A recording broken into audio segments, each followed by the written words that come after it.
রান্নাঘরে সারাদিন কাজ করেও কি সুন্দর ও তরতাজা থাকতে চান? আজকে দেখাবো 5টি সহজ বিউটি টিপস। নাম্বার 1, রান্নার আগে হালকা ময়েশ্চারাইজার লাগান। রান্নাঘরের গরম ও ধোঁয়ায় ত্বক শুষ্ক হয়ে যায়। ময়েশ্চারাইজার ত্বককে সুরক্ষিত ও উজ্জ্বল রাখে। নাম্বার 2, সবসময় ওয়াটারপ্রুফ কাজল ব্যবহার করুন। রান্নার গরম ও ঘামে সাধারণ কাজল ছড়িয়ে যায়।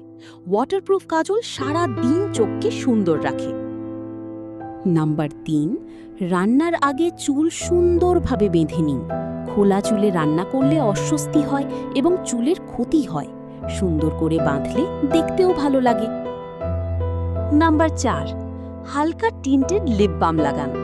রান্নার গরমে ঠোঁট শুষ্ক ও ফাটা হয়ে যায়। লিপ বাম ঠোঁটকে নরম, আর্দ্র ও সুন্দর রাখে। নাম্বার 5, রান্নার আগে সানস্ক্রিন লাগান। রান্নাঘরের আগুনের তাপ ত্বককে কালো ও বুড়িয়ে দেয়।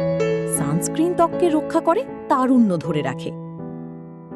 এই 5টি টিপস মেনে চললে রান্নাঘরেও থাকবেন সুন্দর, তরতাজা ও আত্মবিশ্বাসী। এরকম আরও টিপস পেতে এখনই সাবস্ক্রাইব করুন। পুষ্টিকর ঘরোয়া খাবার অর্ডার করতে হোয়াটসঅ্যাপ করুন 01318 135 012। বিপাশার রান্নাঘর, আপনার বিশ্বাস আমাদের দায়িত্ব।